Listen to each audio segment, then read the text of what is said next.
bueno, acabó sus estudios de física y es doctor en física, según el tercero. Eso dice el tercero. Está el tercero. Bueno, y supongo que ha dado clases de física. Antes de entrar en la compañía. O sea, que no eres como yo una vocación muy... No, también, sí. No mucho, pero bastante. Sí. Bastante. A la edad de San Ignacio, cuando entró en la compañía de San Ignacio, cuando le pasaron las cosas serias así de... A los 30 y tantos. A los 30 justos. A los 30. Pues a los 30 dijo que quería conocer, además del mundo, a las personas y a Dios, y encontró el camino para eso en la Cofradía. Bueno, después de acabar su formación, ha tenido la formación de los jesuitas en larga. Si entró con 30 años, estaría ya trabajando a los 40. A los 40 la ordenación. A los 40 se ordenó. Yo entré a los 18, a los 28 me ordené. O sea, que llevaba. Yo soy casi prematuro, pero después me ha dado tiempo a maturar. Bueno, la cosa es que desde que yo lo conozco es director, coordinador de estos centros Fe Cultura, de todos los que hay en la provincia de España. Y nos reunimos una vez al año, a veces dos incluso, para coordinar un poco y ver las tendencias de esta relación de la fe con la justicia, con la cultura, etc. Y quizá lo más conocido de la mayoría de ustedes es que reciben muchos de ustedes cristianismo y justicia, o cristianismo y justicia. Y ha sido durante 6 años, 7 largos años, director de cristianismo y justicia, que aquí hemos tenido de cristianismo y justicia 2 o 3 ponentes, ¿no recordáis?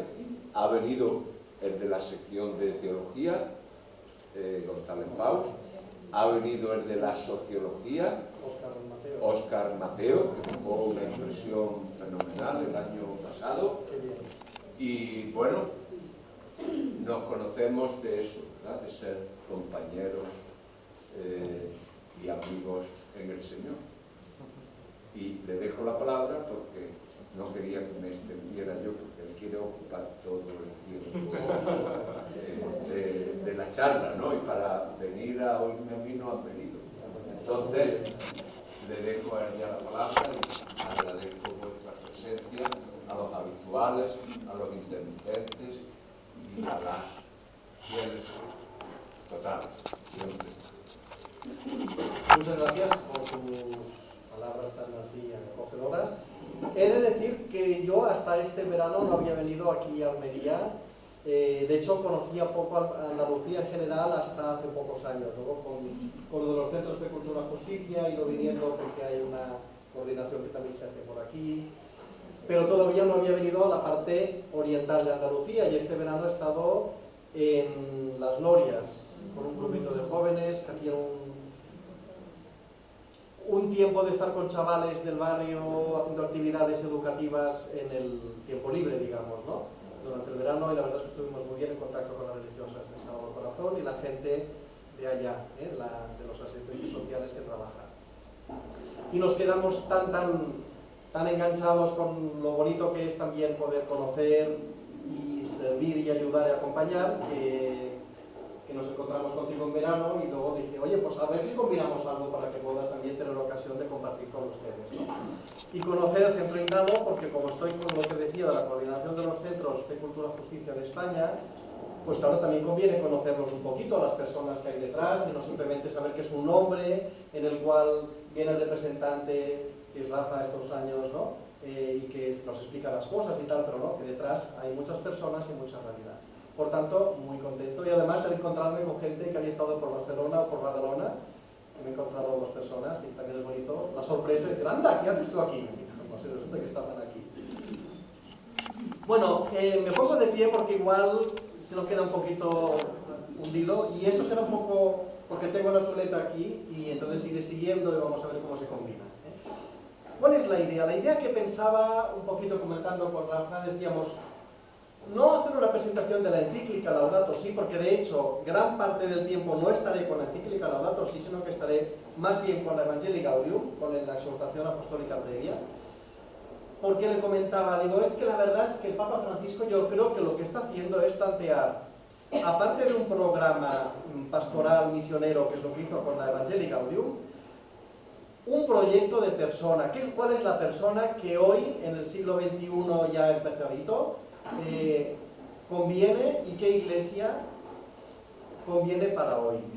Esto me parece que es importante porque él mismo programáticamente hablaba en algún momento, decía, por lo demás, en una entrevista que le hicieron, recordáis que salió en Razón y Fe, una entrevista que le hizo Antonio Espadaro, que es un jesuita periodista, pues le hizo una entrevista y él decía varias preguntas, hablaba muy francamente, con mucha apertura, ¿no? Y decía programáticamente, por lo demás, en cada época, el hombre y la mujer intenta comprenderse y expresarse mejor a sí mismo. Y por tanto, el hombre y la mujer con el tiempo cambia su modo de percibirse. Y esto es una cosa que yo creo que lo sabemos, pero que el Papa ya lo comentaba en su entrevista aquella de los primeros meses como pontífice, ¿no? Y yo creo que lo que está mostrando es que efectivamente el hombre y la mujer de hoy no es el mismo que el de hace 10 años ni el de hace más años todavía. Está cambiando la sociedad mucho y por tanto el modelo de persona que hoy conviene para dar respuesta a la presencia eclesial en nuestro mundo, también conviene que lo repasemos y que pongamos unos énfasis determinados. Y es lo que hace el Papa Francisco varias veces y que iré comentando. Yo no nos dará tiempo, por tanto abreviaré un poquito, pero me han salido como 12 aquellos, me salían 11 y luego puse uno más, porque el número 12 parece que es más bíblico. 12 trazos de la persona que el Papa Francisco plantea para nuestro mundo de hoy y para la Iglesia de hoy. De algún modo, esto de plantear trazos, como sabrán bien Rafa y los jesuitas en general, una cosa que igual no se conoce tanto, que las constituciones de la Compañía de Jesús, San Ignacio, en la parte séptima, plantea cómo tiene que ser el Padre General. El Padre General que tiene que llevar un poco pues, las riendas de la Compañía de Jesús durante una serie de años, ¿no? Y plantea una serie de trazos bastante exigentes, diríamos, ¿no? O sea, que no son cosas más o menos, ¿no? Aunque sea una persona, pues bueno, buena gente, dice un poquillo más, ¿no? Exigentes en cuanto a su vida espiritual, en cuanto a su entrega, en cuanto a su capacidad de gobierno, etc. Y San Ignacio, que como saben ustedes es muy práctico, a la vez muy idealista y muy práctico, plantea grandes horizontes y luego es muy práctico en las concreciones, pues dice, bueno, si no se encuentra una persona que cumpla todas estas condiciones, pues por lo menos que sea una persona que ame profundamente la compañía, que tenga una relación personal con Jesucristo y que sea una persona con juicio, con juicio. Que no sea una persona así que se va por las nubes o no sé, que una persona con juicio, juiciosa, diríamos, ¿no? Pues yo creo que el Papa Francisco de alguna manera también plantea una serie de características que no es que para que todos las cumplamos, sino porque es el horizonte humano en el cual promueve, digamos, esta reforma tan profunda de la Iglesia que plantea. Fíjense, ¿qué es lo primero que hizo el Papa Francisco al salir al balcón? Pues decir, recen por mí, ¿no? Esto que nos dejó todos como muy impactados, es decir, caray, se inclinó, estuvo un momentito esperando a que la gente hiciera sus oraciones.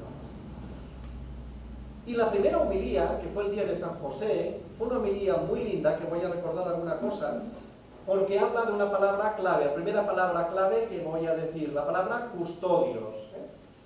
Él decía, la misión que Dios confía a José es la de ser custodiar. Dice, ¿custodio de quién? Pues de María y de Jesús, pero es una custodia que se alarga luego a la Iglesia, ¿no? Sabemos que San José es patrono de la Iglesia, ¿no? Entera. Y se plantea una serie de preguntas. ¿Cómo ejerce José esta custodia? Que nos va indicando un poco algo programático que veremos de esta primera homilía del primer día que hizo la misa como Papa, pues planteó una serie de cosas. Dice, ¿cómo ejerce José esta custodia? Con discreción, con humildad, en silencio, pero con una presencia constante y una fidelidad total, aun cuando no comprende. Por tanto, nos plantea este sentido, este estilo que él tiene también de sencillez, de humildad, de proximidad, de fidelidad, de presencia constante, esta presencia tan importante, ¿no? Y dice todavía una cosa más. ¿Cómo vive José su vocación como custodio de María, de Jesús y de la Iglesia? Y aquí aparecen más características. Con atención constante a Dios, abierto a sus signos, disponible a su proyecto y no tanto al propio. Luego, cuando vaya desarrollando un poquito más, verán que esto se va a alargar, va a dar más, estirar más este hilo, pero esta atención constante, abierto a sus signos, disponible al proyecto y no al propio. Porque una de las cosas que el Papa Francisco plantea reiteradamente es que no tener los propios proyectos, no buscarse a sí mismo, no estar en la autorreferencialidad de la cual él habla. Y dice, en esta homilía programática, un poco como vemos, ya verán que efectivamente sí que es bastante programática, dice, y José es custodio porque sabe escuchar a Dios, se deja guiar por su voluntad, y precisamente por eso es más sensible aún a las personas que se le han confiado. Fijaos, atención a los demás, sensible a las personas que se le han confiado. Sabe leer con realismo los acontecimientos, está atento a lo que le rodea y sabe tomar las decisiones más sensatas. Por tanto, también el Papa Francisco nos recuerda que la persona del siglo XXI que ha de constituir y formar la Iglesia del siglo XXI, pues ha de ser una persona efectivamente así, que tenga esta presencia y escuchando a Dios y además viendo y escuchando la realidad para poder ser custodios de ella. Luego aparece también programáticamente lo que luego se ha convertido y se ha plasmado en la encíclica Laudato Si, ¿no? Que es que la custodia no se hace solo a las personas con las cuales estamos, sino que es una custodia que se ejerce también sobre la realidad de nuestro mundo. Dice así, la vocación de custodiar no solo nos atañe, guardemos a Cristo nuestra vida para guardar a los demás, para salvaguardar la creación. Guardar a Cristo nuestra vida para guardar a los demás, esta atención a los demás, y para salvaguardar la creación. Es custodiar a la gente, el preocuparse por todos, por cada uno con amor, especialmente por los niños, los ancianos, quienes son más frágiles. También está dando ahí una serie de ítems bastante claros y programáticos. Es vivir con sinceridad las amistades, que son un recíproco protegerse por la confianza. La vida comunitaria, las amistades que podamos establecer, el constituirse iglesia desde la amistad también es una de las cosas fundamentales para protegerse en la confianza, en el respeto y en el bien. Esto que a mí me gusta decir a veces a los compañeros, especialmente los más jóvenes, entre todos, ¿no? Nos hemos de cuidar unos a otros un poco, nos hemos de cuidar, ¿no? Pues lo que dice también el Papa Francisco ahí, esto de preocuparse unos por otros y preocuparse desde la confianza, el respeto y el bien. Bien, custodios, por tanto, de nosotros mismos, nuestra relación con Dios, custodios de los que nos son cercanos, custodios de la creación, del designio de Dios inscrito en la naturaleza, guardianes del otro, del medio ambiente. No voy a alargarme más, podría estirar más, pero luego, como iremos un poquito al final a la encíclica, pues iremos a resaltar algún punto más. Otro aspecto que aparece, este es el primero, el custodios. Para la persona del siglo XXI, de iglesia, custodia de estas tres cosas, de la relación con Dios, con los demás, con la creación.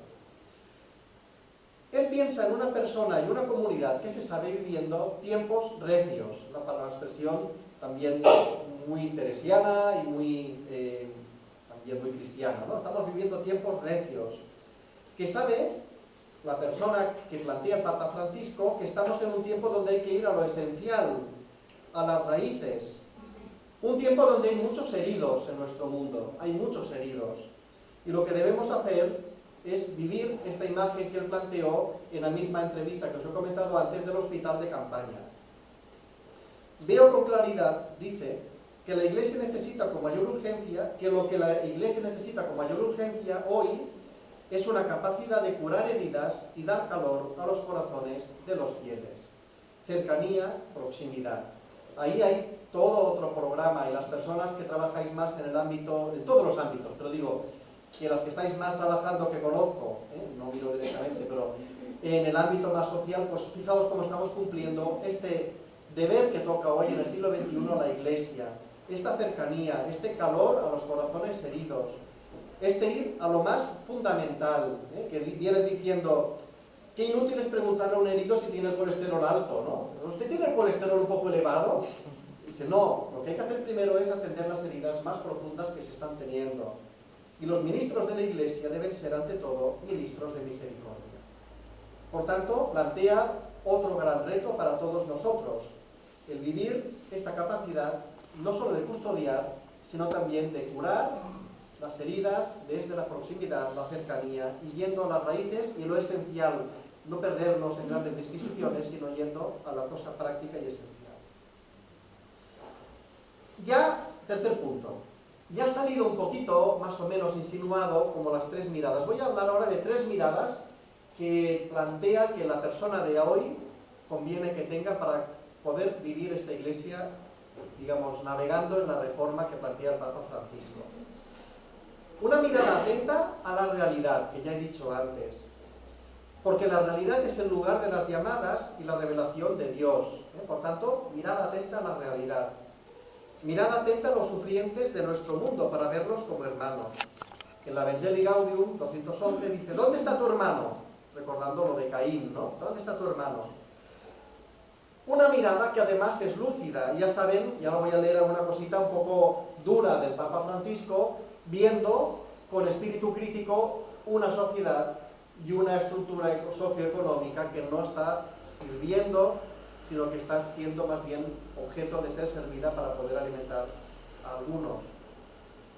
Dice, se considera al ser humano en sí mismo como un bien de consumo, que se puede usar y luego tirar, fíjense. Esto es una cosa dura y difícil, pero es así, usando al ser humano como un bien de usar y tirar, porque mientras consuma es bueno. Luego comentaré un poquito el tema de los que quedan fuera del círculo del consumo, ¿no?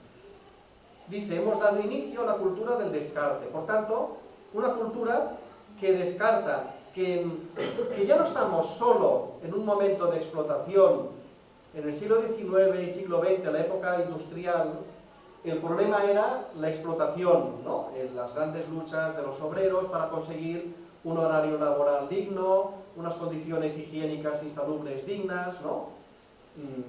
Que esto sigue vigente, no estoy diciendo que no siga vigente, porque todavía hay situaciones de explotación. Lo que plantea de novedad es que no solo se trata de trabajar la cuestión de la explotación, sino también la cuestión del descarte, de la gente que se queda fuera, que quedan, dice, los excluidos no son explotados, sino desechos sobrantes. Y esto yo creo que es una cosa dura, porque no se trata de gente que está dentro del sistema y que se trata de ver cómo mejorar las condiciones, sino de que hay gente que sobra, que no interesa, y que por tanto son lo que dice la cultura del descarte, que provoca que haya desechos, y entre comillas, dice él, no lo invento yo, lo dice él, sobrantes. Por tanto, bastante claro es, digamos.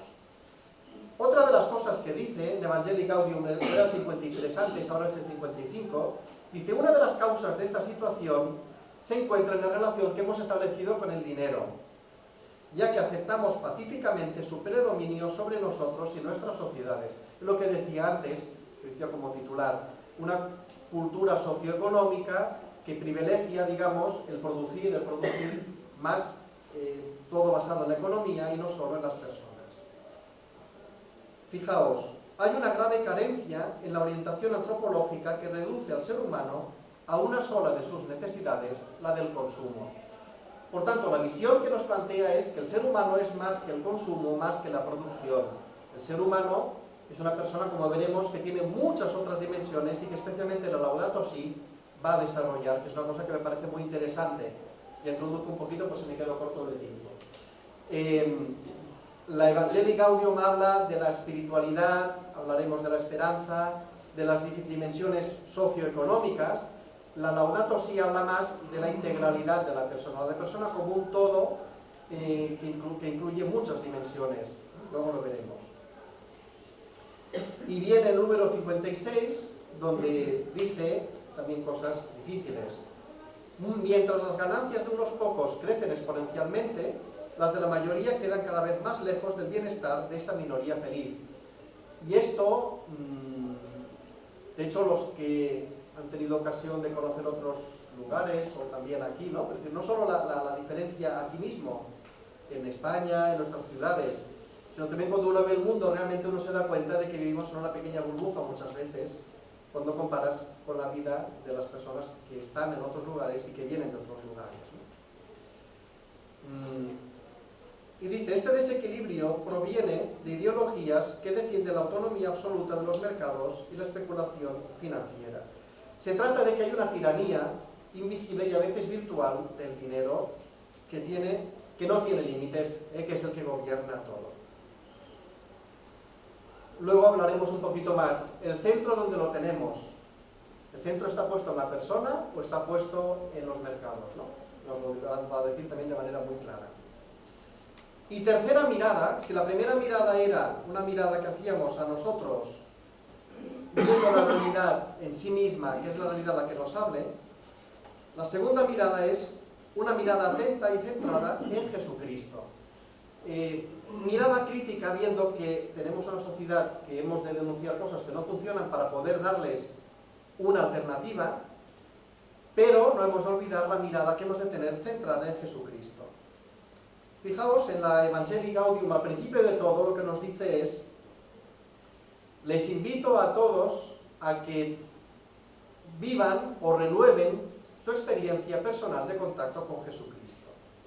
Esto es lo que nos dice para empezar. Vamos a hablar, pero pongamos primero lo que es importante, que es esto. Después nos va a decir que esto, el número 8, nos va a decir que este encuentro personal con Jesucristo no solo va a ser algo que nos llene, lo cual estaría muy bien, digamos, ¿no?, sino que es algo que nos va a sanar. Porque dice, nos sana de nuestra conciencia aislada y de la autorreferencialidad, de la cual hablaremos después. La autorreferencialidad, está referenciados a nosotros mismos. Dice, solo gracias a este encuentro o reencuentro con el amor de Dios, que se convierte en feliz amistad, somos rescatados, Jesús actuando también como rescatador, ¿no?, de nuestra conciencia aislada y de nuestra autorreferencialidad. Cuando tengamos este encuentro con el amor de Dios, con Jesucristo, que se convierta en amistad, seremos rescatados de nuestra propia conciencia aislada, nuestros pequeños temas, nuestras ambiciones, nuestras búsquedas. Por tanto, mirada al mundo, mirada a Jesucristo, ¿y qué otra mirada puede haber? Difícil de saber cuál es. A mí me ha salido, esto es un poco invento mío, me ha salido como decir, el Papa Francisco plantea que la persona de hoy sea una persona que mire adelante soñando, que no se quede parada en los límites que tiene la realidad, porque nos podemos quedar paralizados completamente si solo vemos los límites de la realidad. Nos invita a soñar, y él aparece en la palabra soñar en algún momento, dice, sueño con una opción misionera capaz de transformarlo todo. Sueño, deseo, me gustaría verla y ya la entreveo, digamos, ¿no? Pero fíjense, porque esto es un poco anecdótico, pero bueno, no, me parece que es muy importante, pero parecería anecdótico. A mí me ha salido un número bíblico también de veces, que es 7. 7 veces aparece en unos párrafos que van del 80 al 109, por allá en medio de la exhortación, Evangelii Gaudium, aparece una expresión fuerte. No nos dejemos robar. Y voy a decir cuáles son estas 7, para que las vean un poquito por dónde van. Si dice no nos dejemos robar es porque estamos inmersos en una realidad de una sociedad que fácilmente nos puede desanimar y que nos puede robar pues este sueño que queremos tener. El primer punto es, no nos dejemos robar el entusiasmo misionero. Por esto digo yo, que está planteando un sueño que nos entusiasme, que no nos dejemos robar por los pájaros de mal agüero. Luego hablaré de la esperanza, largamente un poquito, me gustaría hablar de la esperanza que plantea. No nos dejemos robar el entusiasmo misionero. En el número 80 es este. El 83 dice, no nos dejemos robar la alegría evangelizadora. Entusiasmo misionero, alegría evangelizadora. El tercero es, en el 86, no nos dejemos robar la esperanza, que luego voy a hablar de la esperanza y voy a hacer un poco de propaganda de 4 posts que tengo en el blog de Cristianismo Justicia, porque es lo que voy a desarrollar un poquito. No nos dejemos robar la comunidad. Hemos hablado antes la importancia que parecía con la primera homilía de San José, del ser custodios de la realidad, pero también de los otros, de nuestros hermanos, ¿no?, de comunidad. No nos dejemos robar el Evangelio, dice también. No nos dejemos robar el ideal del amor fraterno, el ideal. Por tanto, lo que decía, esta mirada que no es simplemente una mirada crítica, es una mirada que mira hacia adelante también planteando horizontes amplios.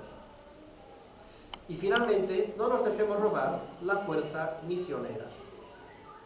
7 puntos, por tanto, que nos dicen, volemos alto, no nos dejemos robar por la crudez de la realidad. ¿Sí, crudez? Crudeza de la realidad. La crudeza de la realidad. No nos dejemos robar todo esto, porque si nuestros horizontes no apuntan un poquito más allá, fácilmente caeremos en el escepticismo.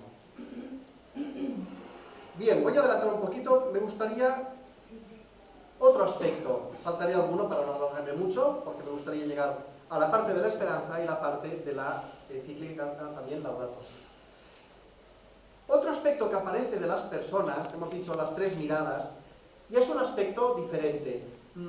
Sería el aspecto de ser personas que se saben viviendo en una época de sed y de desierto, porque hay mucha sed y mucho desierto en nuestro mundo, y que están llamadas a dar una respuesta. Y utiliza esta imagen tan linda que voy a leerles, que está en Evangelii Gaudium número 86. Dice: precisamente a partir de la experiencia de este desierto, de este vacío, es como podemos descubrir nuevamente la alegría de creer, su importancia vital para nosotros, hombres y mujeres. Desierto. En el desierto se vuelve a descubrir el valor de lo que es esencial para vivir. Lo que hemos dicho antes. ¿Qué he dicho antes? Que en una de las primeras entrevistas que le hicieron hablaba él, hay que ir a lo esencial. Pues vuelve a aparecer, digo, porque mi tesis un poco es que el Papa Francisco no es una persona que vaya improvisando. Tiene una idea clara, tiene un proyecto que está planteando y que ya ha insinuado, y que luego lo que hace es irlo desarrollando. Pues aquí nos aparece claramente esta idea de ir a lo esencial. En el desierto se vuelve a descubrir el valor de lo que es esencial para vivir. La Iglesia, nosotros como personas también, hemos de ir a lo esencial para vivir, para la vida de las personas, para curar esos corazones heridos. Y aquí habla del desierto, no como lugar de las heridas, sino como lugar de la sed. En el desierto se necesitan, sobre todo, personas de fe, que con su propia vida indiquen el camino hacia la tierra prometida. Por tanto, hacen falta testimonios, hacen falta personas que con su vida indiquen el camino hacia la tierra prometida. Y que de esta forma mantengan viva la esperanza. Esto es una expresión también bonita, que lo voy a hablar de la esperanza, me voy a entretener bastante en la esperanza, porque yo creo que es esencial. Lo digo por si luego me despisto. Aparece aquí el tema de las personas que necesitan indicar el camino. Esto es lo que en el lenguaje más actual de hoy se habla de liderazgo, ¿verdad? En la Laudato Si hay algún punto en el cual también habla de que hacen falta líderes que conduzcan, que ayuden y que acompañen desde el liderazgo, no del que es más fuerte, que yo sí que sé, vosotros sois unos nada, no. Desde ese liderazgo de acompañar, pero mostrando este camino, dando testimonio y mostrando que hay una vía por la cual podemos avanzar. Pues dice esto, personas que con su propia vida indiquen el camino de la tierra prometida y mantengan viva la esperanza. Y ahí viene la expresión que yo quería resaltar. En todo caso, allí, en el desierto, que es donde estamos viviendo una época de sed, estamos llamados a ser personas cántaro, la expresión que yo quería subrayar, personas cántaro, que para dar de beber a los demás, personas cántaro. Dice, a veces el cántaro se convierte en una pesada cruz, y esto es verdad, pero fue precisamente en la cruz donde traspasado el Señor se nos entregó como fuente de agua viva. justamente es verdad que a veces el cántaro es fatigoso, es cruz, es dificultad, pero dice, justamente en la cruz Jesús se nos dio a sí mismo dando esta agua, que recordarán, ¿no?, el golpe de lanza, de su costado manó pues, sangre y agua, ¿no? No nos dejemos robar la esperanza, es lo que acaba de decir, diciendo, después de hablar de que hemos de ser personas cántaro, personas que podamos, como personas de iglesia, ser poco testimonios de que hay una tierra prometida, que hay una esperanza que poder cumplir y que estamos llamados a dar agua a los que necesitan en nuestro alrededor. No nos dejemos robar la esperanza.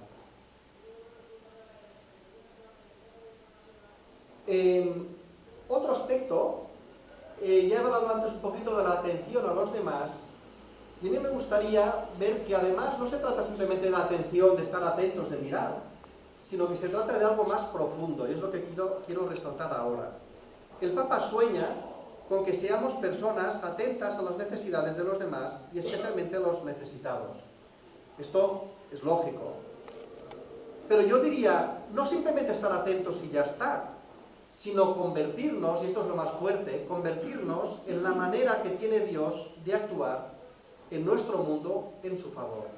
De alguna forma, convertirnos en la manera que tiene Dios de actuar en la defensa y en la ayuda de las personas más necesitadas. Fijaos cómo lo expresa él, pero yo creo que hay un cambio. Una cosa es estar atentos y mirar, sería conceptual, y la otra es ser actores que actúan en el nombre de Dios, en el nombre de este Señor que necesita colaboradores para poder transmitir aquí pues, su amor, su proximidad y su atención, su custodia. Dice, cada cristiano y cada comunidad están llamados a ser instrumentos de Dios para la liberación y promoción de los pobres, de manera que pueden integrarse plenamente en la sociedad. Por tanto, llamados a ser instrumentos de Dios. San Francisco de Asís también hablaba de ser instrumento, que no sea instrumento, hazme instrumento de tu paz. Pues el Papa Francisco, un poquito continuando, que seamos instrumentos de Dios para la liberación y promoción de los pobres, de manera que se pueden integrar con esta capacidad, que es otra palabra que repito y voy a repetir más, que ya he dicho antes, integrar. Papa Francisco, de las cosas que reitera muchas veces es integrar. Que no seamos fragmentarios, que no fragmentemos la sociedad, que no tengamos la cultura del descarte, sino que integremos. Lo digo ya también para que nos vaya quedando, porque aparecerá más veces. Él dice, hacer oídos sordos este clamor, el clamor de los que sufren, cuando nosotros somos los instrumentos de Dios para escuchar al pobre, nos sitúa fuera de la voluntad del Padre y de su proyecto.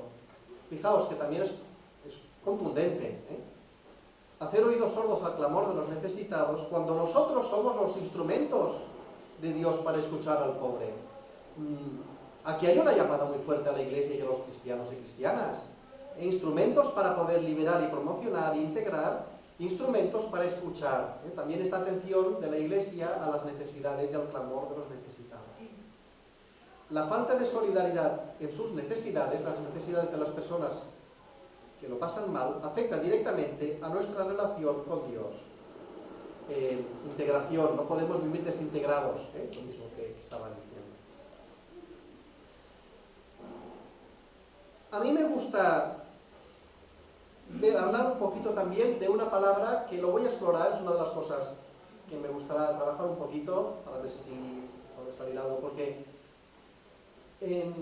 en la Laudato Si aparece, me llama la atención la de veces que aparece la palabra dignidad. Muchas veces aparece la palabra dignidad. No es digno de la sociedad que queremos, no es digno de la persona que queremos actuar de esta manera, y al revés. ¿Qué es la dignidad de las personas? ¿Qué es la dignidad de los seres también? Los seres no solo tienen una dignidad en sí mismo, viene a decir también en la Laudato Si. Pues ahora, como estamos todavía en la Evangelii Gaudium, que hace una mirada a las relaciones sociales y a nuestra manera de ser misioneros en este mundo, pues nos dice, confesar a un Padre que ama infinitamente cada ser humano significa descubrir que con ello le confiere una dignidad infinita. Por tanto, cada persona es objeto de este amor de Dios y esto implica que tiene una dignidad infinita. Confesar que el Hijo de Dios asumió nuestra carne humana significa que cada persona humana ha sido elevada al corazón mismo de Dios. Confesar que Jesús dio su sangre por nosotros nos impide conservar alguna duda acerca del amor sin límites que ennoblece a todo ser humano. Fijaos, qué fuerte, está hablando de la dignidad profunda de cada persona. Luego leeré un trocito en el cual habla de que la persona, a pesar de su aspecto, a pesar de que su mentalidad sea diferente, a pesar de tantas cosas, es querida infinitamente por Dios y es por tanto objeto de una dignidad infinita también. Pero dice una cosa, como comentaba antes, la Evangelii Gaudium habla más bien de las relaciones sociales. Y aquí habla también de esto. Dice la redención, el ser salvados por Jesucristo, no tiene una dimensión solo personal e individual. Cada uno de nosotros está llamado a ser salvado por Jesucristo. Dice, Dios en Cristo no redime solamente a la persona individual, lo cual es lo que creemos los cristianos católicos, ¿no? Dice, sino también las relaciones sociales entre los hombres. La salvación de Dios, la salvación que nos trae Jesucristo, no es una salvación individual, sino una salvación también de las relaciones. Estamos llamados a restaurar y a recuperar estas relaciones que Él desea y que aparecen pues, al principio de todo en esta armonía inicial del libro del Génesis. Confesar que el Espíritu Santo, sigue diciendo, actúa en todos, implica reconocer que Él procura penetrar toda situación humana y todos los vínculos sociales. El Espíritu está entrando y participando y moviéndose en estos vínculos sociales. El Espíritu Santo posee una inventiva infinita, propia de una mente divina, por tanto no podemos entrar mucho más ahí, que provee a desatar los nudos de los sucesos humanos, incluso los más complejos e impenetrables. Por tanto, no solo la mirada hacia uno, la dignidad de la persona como individuo, sino también aparece ahí una fuerza muy grande dada a las relaciones, a la estructura que establecemos, a cómo también el Señor viene a liberarnos de las malas relaciones y a salvarnos y proporcionarnos la posibilidad de que podamos establecer unas relaciones que sean humanizadoras y que sean justas. Fijaos, volviendo a la dignidad, lo que decía este fragmento que está en el 274, a mí me parece que es muy importante. Dice, para compartir la vida con la gente y entregarnos generosamente, necesitamos reconocer también que cada persona es digna de nuestra entrega. La palabra dignidad que decía antes, que hemos de ser, yo diría, nos invita a ser rescatadores de la dignidad de las personas. Que no, porque la cultura del descarte, ¿de dónde viene? Pues seguramente viene porque nos parece que unos son más dignos que otros, unos son más importantes que otros, ¿no? Y dice así, necesitamos reconocer también que cada persona es digna de nuestra entrega, no por su aspecto físico, por sus capacidades o su lenguaje, o por su mentalidad, o por las satisfacciones que nos brinde, porque esto, los que fácilmente podemos caer, y los que trabajáis más y conocéis más el mundo de la marginación, pues es verdad que a veces las situaciones no son fáciles. Pero dice, pues no porque sea por su aspecto, ni por su mentalidad, que a veces nos puede chocar, ¿cómo es posible que tal? O por su lenguaje, sino porque es obra de Dios, criatura suya. Y dice, Él la creó a su imagen y refleja algo de su gloria. Todo ser humano es objeto de la ternura infinita de Dios y Él mismo habita en su vida. Sea creyente o no sea creyente, el Señor está habitando y dándole el sustento y dándole la vida. Jesucristo dio su preciosa sangre en la cruz por esa persona. Más allá de toda apariencia, el Papa es realista, más allá de toda apariencia, cada uno es inmensamente sagrado y merece nuestro cariño y nuestro entrego. No está mal, no está mal. Y aparece una frase que a mí me recuerda mucho, que seguro que viene de ahí, vamos, pero que me recuerda mucho una frase que tenía Casaldáliga, que dice, y alcanzamos la plenitud cuando rompemos las paredes y el corazón, alcanzamos la plenitud cuando rompemos las paredes y el corazón se nos llena de rostros y de nombres. ¿Os suena esta frase? Que dice, cuando me encuentre contigo, Señor, ¿qué me dirás? Y yo presentaré el corazón lleno de nombres, ¿no? Lleno de rostros y de nombres. Hay una película también que la he visto hace poco, que no es muy buena, pero no es muy buena en cuanto a calidad, es un poco, tampoco es que tenga muchísimo contenido, que se llama El Manto Negro, que habla de los jesuitas que estaban en América del Norte con los indios, hurones, iroqueses, etc. Bueno, es una película durita, porque todos en invierno son muy duros, gente muy violenta era también, ¿eh? Y hay un momento en el cual, al final de todo, este jesuita que sube por todos los ríos, las nieves, los fríos, y se encuentra al final con los hurones, se encuentra otro jesuita mayor que está mal, digamos. Bueno, no explico todo el final. Pero la cuestión es que hay un momento en el cual es muy lindo porque le piden ser bautizados los hurones, los indígenas que están allá. Y él dice, bueno, pero claro, vosotros queréis ser bautizados, ¿y cómo es eso? Dice, ¿usted nos ama a nosotros? Es la pregunta. Y entonces en la película aparecen rostros de los que han ido apareciendo, como es al final aparecen todos los rostros de la gente que ha ido apareciendo, incluso de los que le tenían mucha tirria, porque hay un chamán de esos que dice que es un demonio y que le está continuamente molestando y que este hay que eliminarlo. O sea que también aparece el chamán ese, que tenía mucha rabia a este jesuita, diciéndole que era un demonio. Pues todos los rostros aparecen, incluso aparece el que les tortura, porque también en la película aparecen unas torturas un poco, no tan duras como las que fueron, porque no se recrean mucho, pero sí unas torturas, ¿no? Aparece el torturador también, el jefe del pueblo que les tortura. Y dice, sí que les amo a ustedes. Después de ver todos esos rostros, dice, sí que les amo.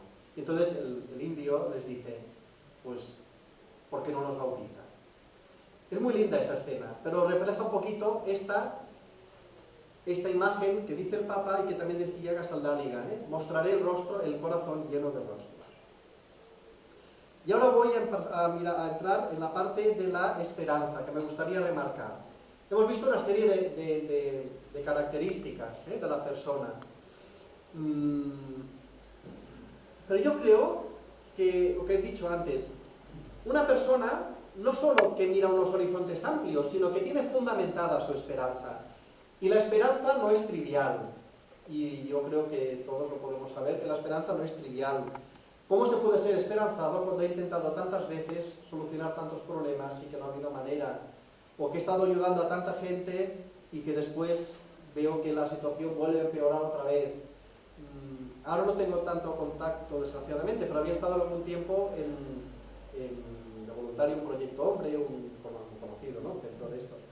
A mí me impresionaba bastante, porque yo estaba en un piso, haciendo las guardias que se hacen con la gente, entonces vas conociendo, vas hablando, y lo que sabía mal es cuando te decían, la semana pasada volvió a recaer otra vez. Estaba ya en la parte de reinserción, la última, buscando trabajo. Ostras, digo, otra vez vuelta a empezar, ¿no? Un poco decir que es dura la realidad, digamos, ¿no? Que los procesos no son fáciles. Bueno, pues yo me planteo aquí que el Papa nos ofrece una serie de ideas sobre la esperanza. ¿Cómo podemos fundamentar nuestra esperanza? En primer lugar, él dice, claro, a nosotros nos gustaría poseerlo todo, nos gustaría tener las cosas resueltas. Y dice, y nosotros vivimos más pensando en el espacio que en el tiempo. ¿Y qué significa pensar más en el espacio que en el tiempo?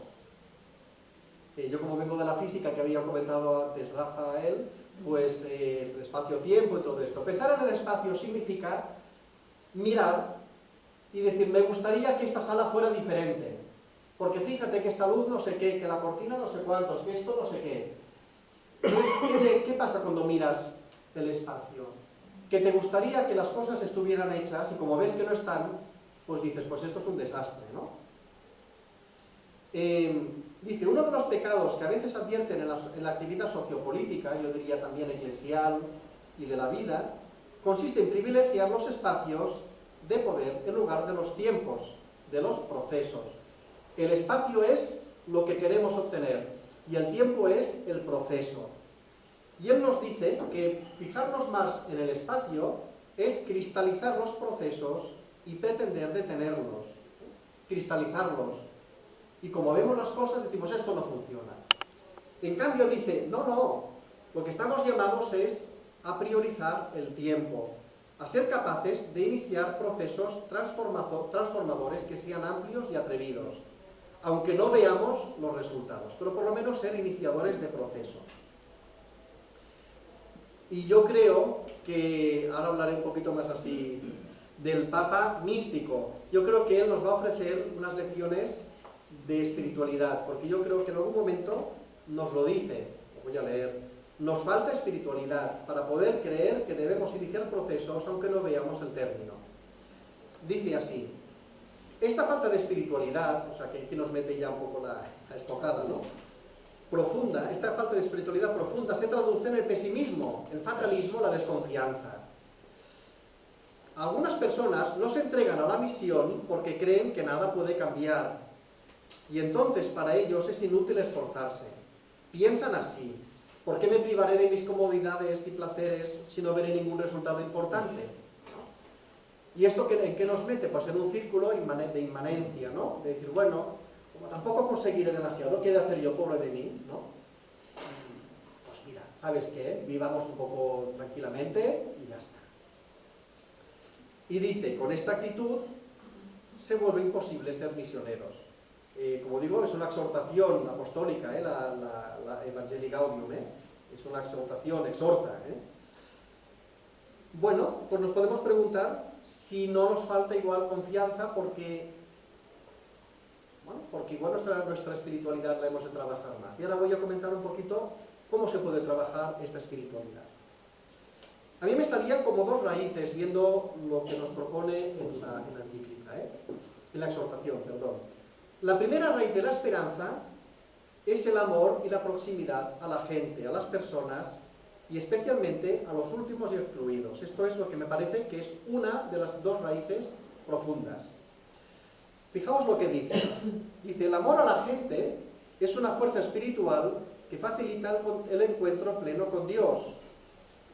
Fijaos, una fuerza espiritual. El amor a la gente es una fuerza espiritual. Y aún remachar al clavo hablando de la mística de acercarnos a los demás. Esto es interesante porque a veces entendemos la mística como algo que uno hace individualmente, en la capilla, que está muy bien, no excluyo, sino digo que también la mística incluye otra dimensión, ¿no? O puede incluir otra dimensión. Dice, cuando vivimos la mística de acercarnos a los demás y buscar su bien, ampliamos nuestro interior para recibir los más bellos regalos del Señor. Cuando vivimos la mística de acercarnos a los demás y buscar su bien. Y dice, y así, con este encuentro con el otro, quedamos capacitados para descubrir algo nuevo de Dios. A Dios lo hemos de encontrar en la oración, lógicamente, pero el encuentro con los demás, lo que nos puede hacer, si lo cuidamos, lo hacemos desde esta mirada, es ampliar nuestra posibilidad y capacidad para descubrir cosas de Dios que nos pueden venir como sorpresas en las personas o después en nuestra oración. Cada vez que se nos abren los ojos para reconocer al otro, se nos ilumina más la fe para reconocer a Dios. Cada vez que se nos abren los ojos para reconocer al otro. Hay una cosa muy bonita,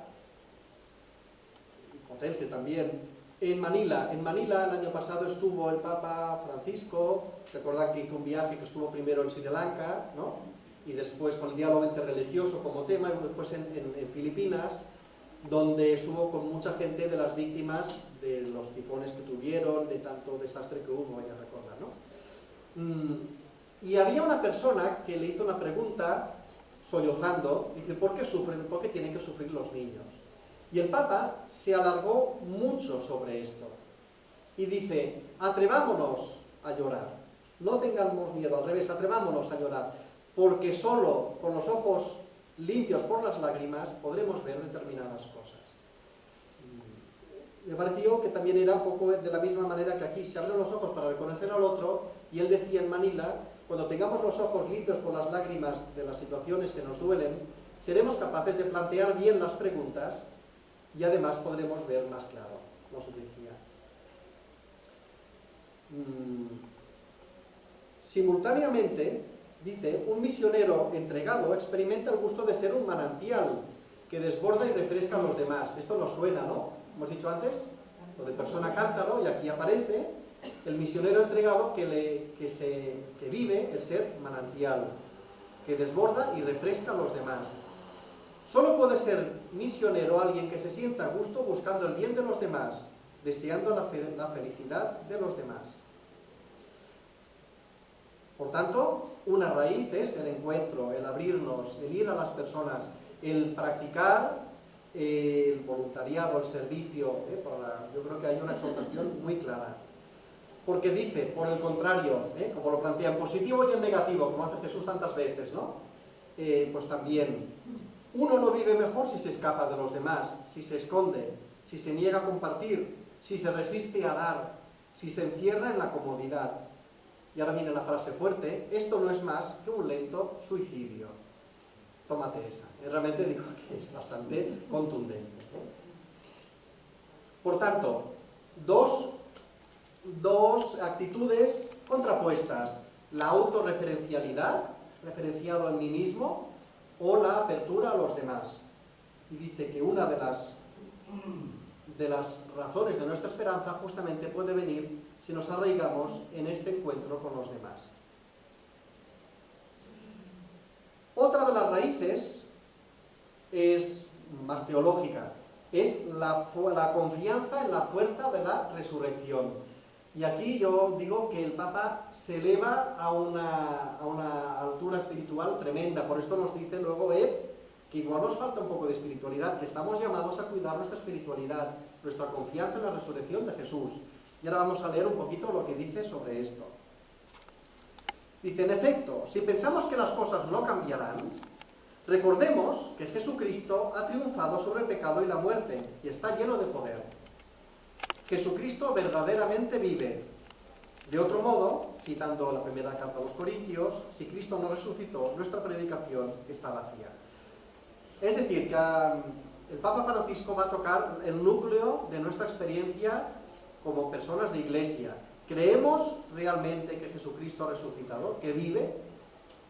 Vamos a ver un poquito más qué sale de ahí. Esto aún sucede hoy. Se nos invita a descubrirlo, a vivirlo. Después de repasar los encuentros con el resucitado, pues dice, también hoy sucede. Se nos invita a descubrirlo y a vivirlo. Cristo resucitado y glorioso es la fuente profunda de nuestra esperanza y no nos faltará su ayuda para cumplir la misión que nos encomienda.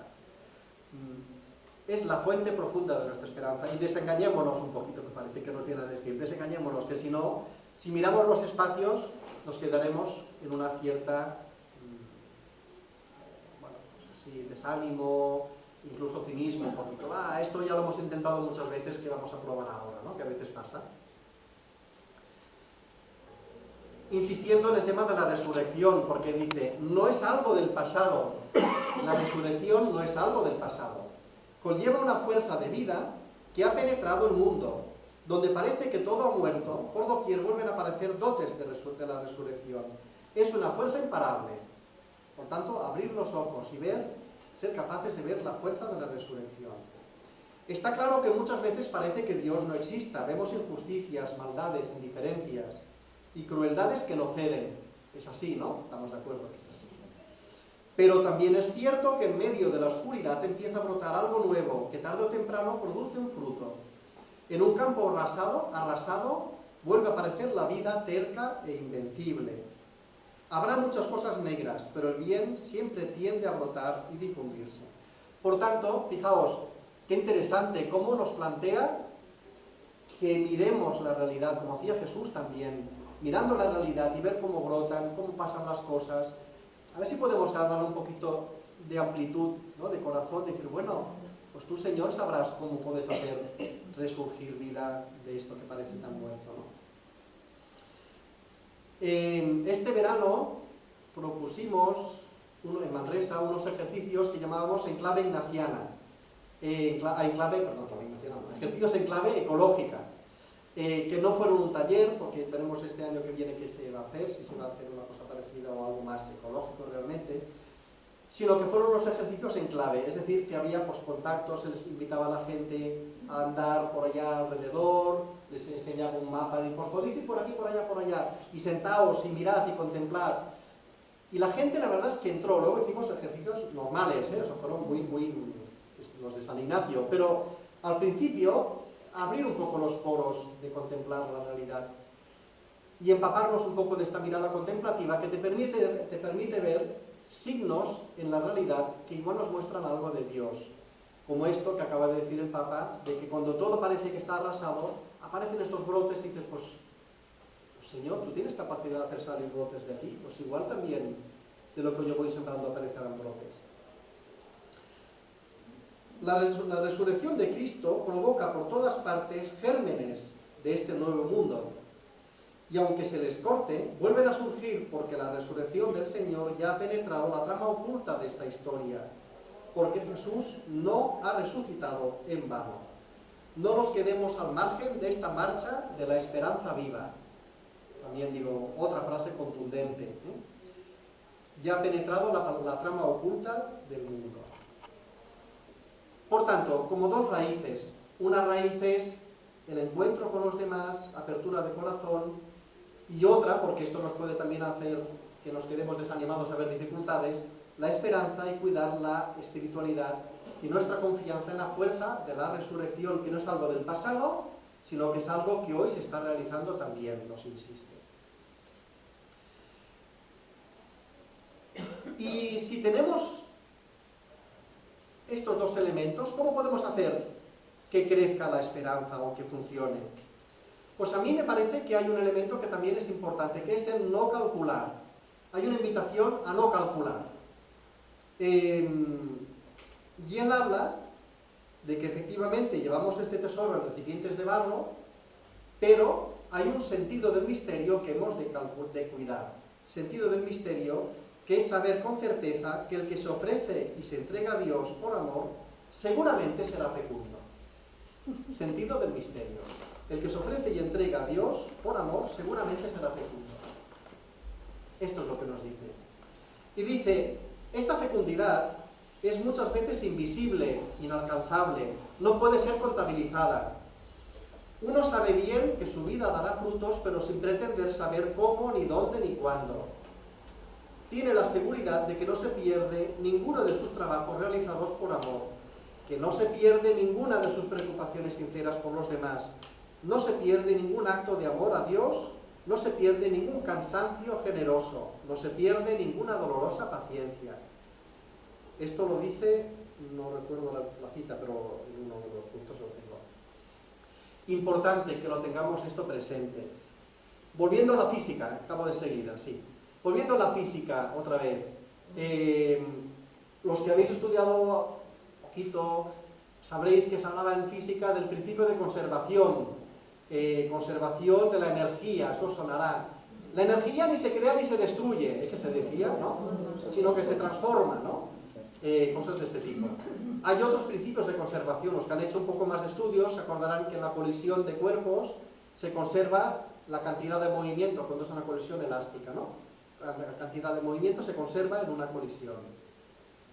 Y en la elástica también. Cuando hay una bailarina o un bailarín de estos de patinaje sobre hielo dando vueltas, cuando los brazos están abiertos va despacio, cuando gira los brazos gira más deprisa, ¿no? ¿Recuerdan? ¿Lo han visto esto, no? ¿Alguna vez? Abre los brazos más despacio. Esto es porque se conserva la cantidad de momento angular, de una magnitud que se conserva y por tanto cuando cierran los brazos gira más deprisa porque se conserva esa magnitud. Pues si en la física hay muchos principios de conservación, a mí me parece que el Papa Francisco nos va a plantear aquí un nuevo principio de conservación, que es el principio de conservación de la acción amorosa. Es decir, toda acción amorosa que se realiza no se destruye, sino que queda para siempre en nuestro mundo. Este es el enunciado que yo digo desde esta perspectiva, que lo va a explicar él, porque él también es químico y por tanto también sabe que existe este principio, pero lo aplica a la vida espiritual. Toda acción amorosa que se realiza no se destruye, sino que queda para siempre en nuestro mundo. Dice así, todo esto, todo lo que hacemos, da vueltas por el mundo como una fuerza de vida. A veces nos parece que nuestra tarea no ha conseguido ningún resultado, pero la misión no es un negocio ni un proyecto empresarial, no es tampoco una organización humanitaria, no es un espectáculo para contar cuánta gente asistió gracias a nuestra propaganda.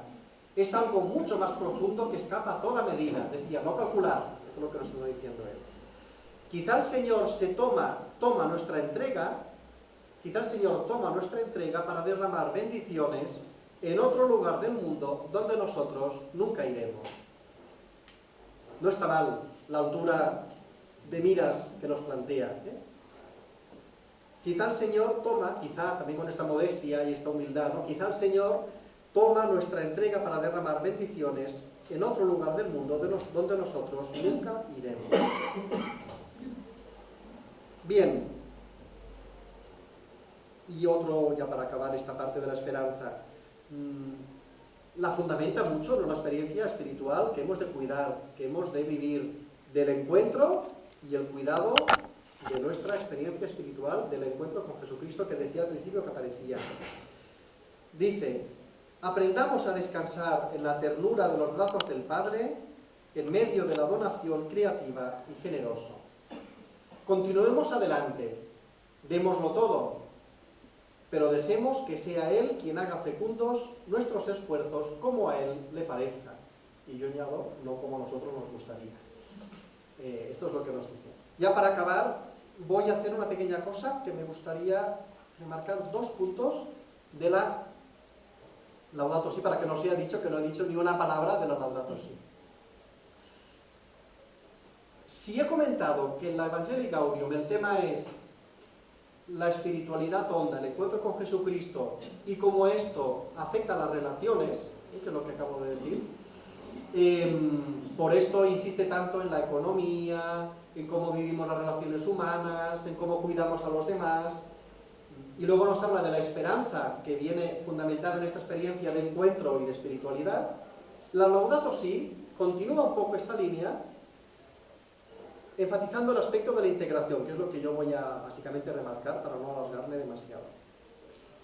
Dice, no hay 2 crisis separadas, la medioambiental y la social, sino una sola y compleja crisis socioambiental. Es decir, todo es un mismo problema.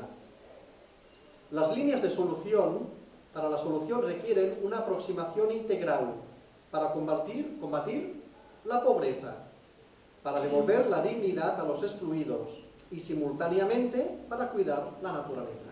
Aquí fíjense que ha aparecido la dignidad, que yo digo que aparece muchísimo y que me gustaría explorarlo y ver. La dignidad aparece de los excluidos. Y simultáneamente para cuidar, porque todo está unido. Todo está unido. Nuestra formación académica occidental tiende a hacer lo que en los teólogos y filósofos clásicos decían los distingos, ¿no? Había que hacerlos, distinguir, ¿no? Vamos a ver distinciones. Y yo creo que aquí en esta encíclica, sobre todo, el Papa Francisco nos habla de que hoy vivimos un tiempo de síntesis, un tiempo de integrar. Estamos en un momento en el cual ya no se trata de fragmentar más, sino de integrar. Esto me parece que es importante. Incluso es bonito porque habla de la ciudad. El Papa Francisco es muy práctico y no habla de principios teológicos o filosóficos simplemente, sino que luego los aterriza. Y nos dice que, por ejemplo, las ciudades forman parte de lo que ha de ser nuestro cuidado ecológico. Y dice, es importante que las diferentes partes de una ciudad estén bien, la palabra mágica, integradas. Y que los habitantes puedan tener una visión de conjunto, en lugar de encerrarse en un barrio, privándose de vivir la ciudad entera como un espacio propio compartido con los demás. Integrar, que las ciudades también sean integradoras, que los barrios sean integradores. Aquí hay una dificultad, evidentemente, pero hay una llamada, me parece, ¿no? Y es bueno porque también cuando habla de las ciudades, y yo entiendo que él conoce bien las ciudades latinoamericanas, que son especialmente complejas y difíciles y separadas, pues también incluso refiriéndose a los barrios que aparentemente pueden ser más deshumanizados, dice, pues también esos barrios tienen que ser espacios de humanización y pueden convertirse con lugares de encuentro, con espacios que permitan que la gente confluya. No hace falta hacer barrios lujosos para que la gente se encuentre bien, sino que sean barrios que integren y que acojan. Es interesante porque lo plantea desde la experiencia que seguro que tiene. Y fijaos que, ya para acabar, en toda esta parte de la integración, me gustaría acabar haciendo una pequeña inclusión. En los estudiosos de la Biblia siempre se fijan lo que llaman inclusiones, que significa que en un pasaje aparece una palabra o un tema, hay un desarrollo, y cuando aparece otra vez esa palabra o ese tema significa que esto es un bloque y que se está cerrando el bloque que se inició al principio. Fijaos que os he hablado al principio de San José, de la llamada que hizo al principio de todo de ser custodios.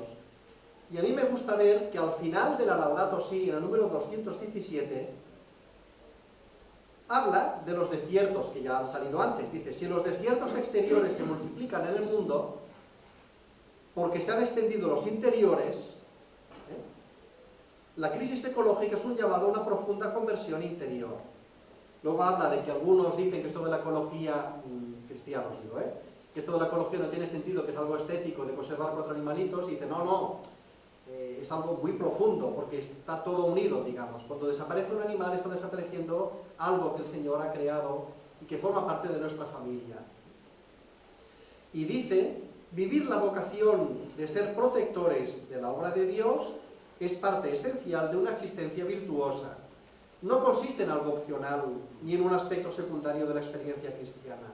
Por tanto, vivir la vocación de ser protectores. San José, que decíamos, ser custodios, custodio y protector, parece que es el mismo orden, el mismo tipo de palabras, ¿no?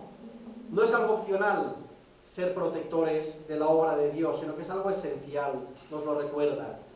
Ya lo decía al principio de su pontificado, también lo está diciendo en la Laudato Si. Y finalmente, me gustaría también que apareciera otra palabra que también me gusta mucho, digo, que el Papa Francisco nos enseñe y nos estimule a soñar, a creer, a confiar, a lanzarnos, porque renovamos nuestra experiencia honda.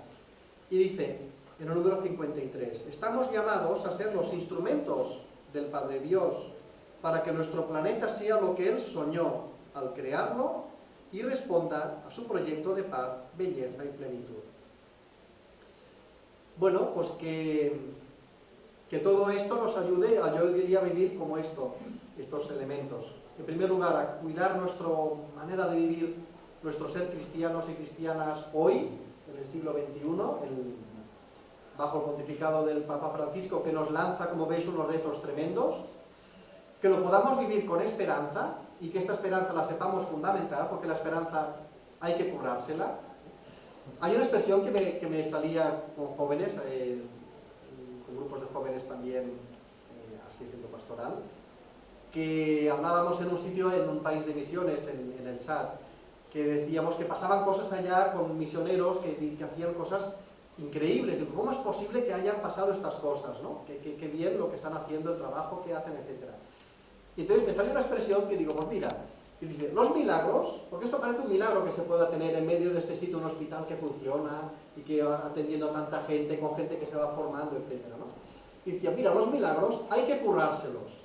Pues eso, los milagros hay que currárselos. Pues esto es un poquito lo que yo creo que también pasa con la esperanza. La esperanza hay que currársela.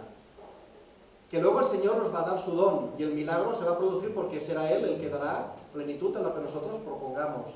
Pero hay que curárselo, pues que sepamos también currar esta esperanza y que sepamos, por tanto, ser capaces de ser soñadores en el sentido mejor de la palabra. Y aquí acabo y no sé si podemos tener un poco de diálogo o preguntas o lo que sea.